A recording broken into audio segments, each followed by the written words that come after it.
Welcome back. Developing right now, eyes around the world were gazing skywards, not just for an asteroid expected to pass close to Earth yesterday, but especially after a meteor exploded like a bomb over a city in Russia. Take a look. Well, thousands packed the South Florida Fairgrounds to attend the gun and knife show. And while inside it was all about buying and selling, outside, a push to change gun laws and the loophole that many argue needs to be changed. Aaron Guy has that story. Enjoy the good weather today while you can, because tonight, oh boy. It's going to change Really dramatically. is. We've got lows down into the 30s area wide. Wind chill advisory up for the area. I tell you. Two words I never want to hear you say, 30s and 20s. Chris Emma joins us now with all the details. Alicia loves this story. Well, it's girl power. Girl power, of course. Why not? Well, the Daytona 500 is arguably the biggest race of the year for NASCAR. And for the first time, a woman won the pole position at Daytona. Why do you say it like that? A woman. Like it's so impossible. You're trying to pick a fight with me this morning. Yeah, I am. Well, for those of you not familiar with what that actually means, the pole position, she had the fastest lap of any of the drivers during qualifying. But one anchor hits the luckiest shot of his life live on TV.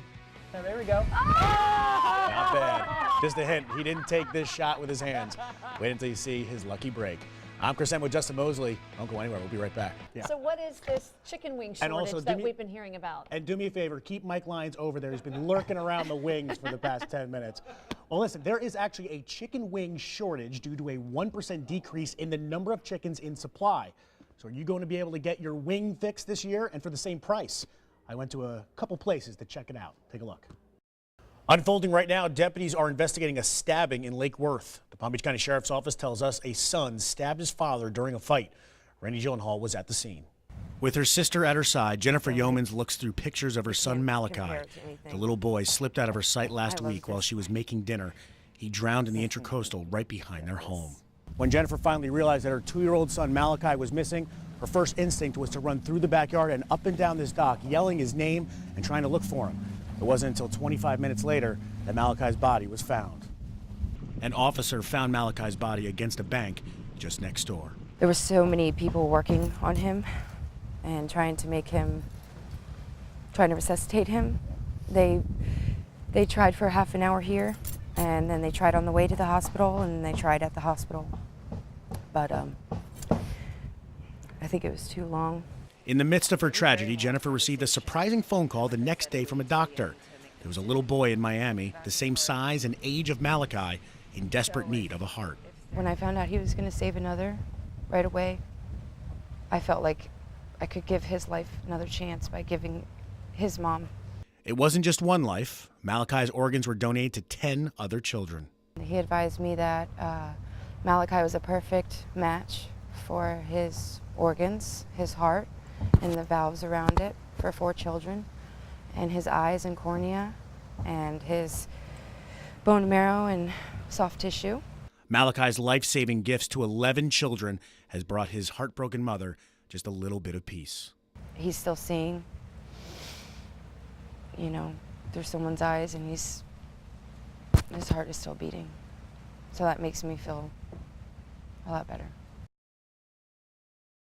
Well, I got one here from Miami versus Notre Dame. That was back in '88, I would say. Ray Burka of Boynton Beach is a Notre Dame superfan. He's been going to games all over the country for most of his life, and as a boy growing up in Detroit, his dad took him to his very first game in South Bend. We bought our tickets right there at the stadium in the window, and I said, boy, I really love it. You know, I thought this was really something special. From South Bend, Indiana to California, even Hawaii and Japan, he made weekend trips to follow the Irish everywhere. I'd be back here in West Palm Beach, usually on Monday, sometimes Sunday night, and start the routine every week, every single week. Did it for 50 years. And in that time, Ray has only missed a handful of games. Brings back a lot of memories. He's looking at these old ticket stubs. And of course, Ray shared a lot of those games with his own children. I always remember it. It stays with you. Means a lot to me. I enjoy it. We still enjoy watching games together. I get the same thrill as he does with them when they win, you know. The same frustration when the game doesn't go quite the way you want it. But back in 2009, Ray got some news from his doctor that made going to games a lot harder on him. I'd gone to my doctor, and he says, when's the last colonoscopy you had? There's a hard mass in there in your stomach, and he says, I don't like the looks of it. And I said, well, what do you think it is, cancer? And he said, yeah, I'm pretty sure it is. We still go on walks, but they're not as long.